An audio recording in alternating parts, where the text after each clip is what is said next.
My parents are from Nablus, a city in the West Bank, and so they lived there all their life, and I am Palestinian by this. I can go to the West Bank, which is, the area occupied in 1967.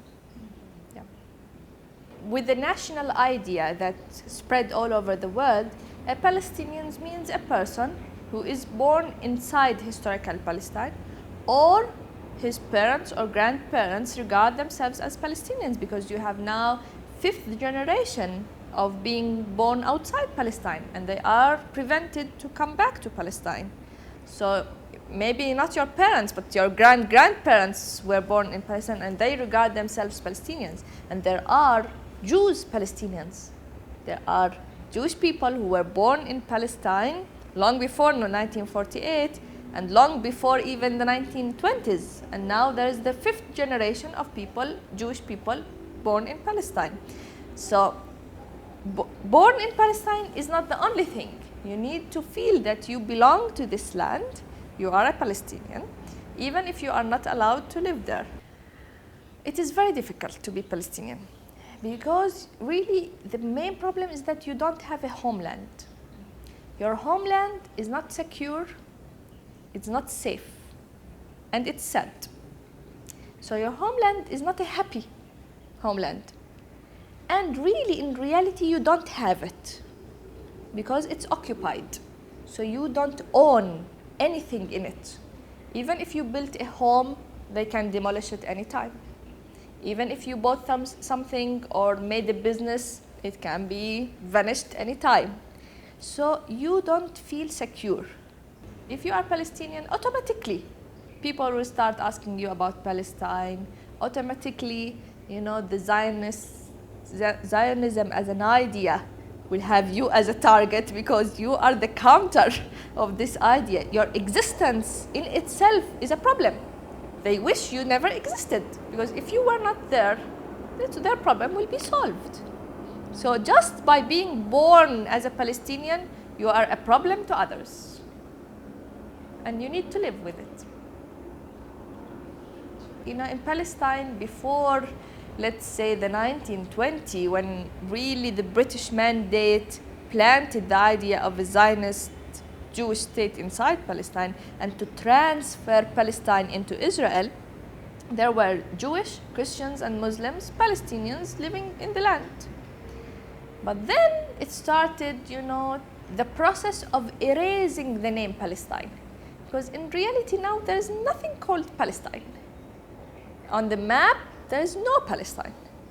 And so the erase of this word started like systematically and in a systematic way from the 1920 until the 1950.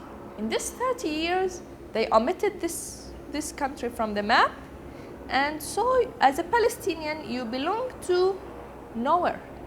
Somewhere that is not on the map officially.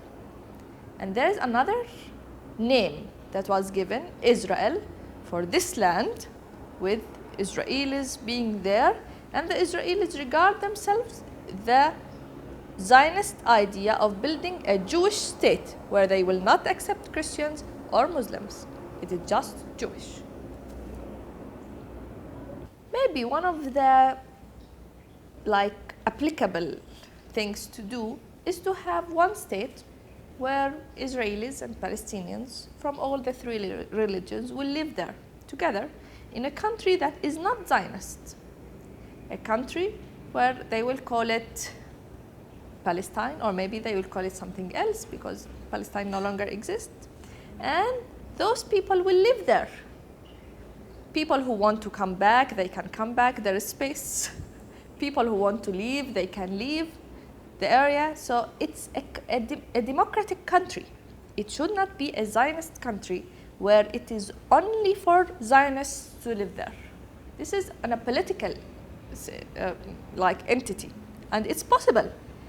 But because the Zionists and also the colonization idea of planting a Zionist state in the middle of the Arab world, there's obstacles to do this. There is a political, benefit of having Israel in the midst of the Arab world.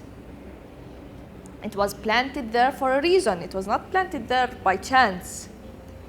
So the political solution is faced by another political obstacles. So it's not easy, but one day we will reach to a free democratic country in this part of the world. There are many countries that have many religions and many cultures and many backgrounds and even many languages. Like India, they have 50 different languages. They are all Indians. It's not something, rare. It's the occupation idea that is the wrong thing. You come to occupy other people and suppress them. Occupation cannot last. And maybe it was in Algeria, French occupied Algeria 120 years. And then the occupation was gone. It's now Israel in reality occupied Palestine 61 years ago. In history, this is short time. We are not talking about 600 years. It's 60 years. In 600 years, things will change.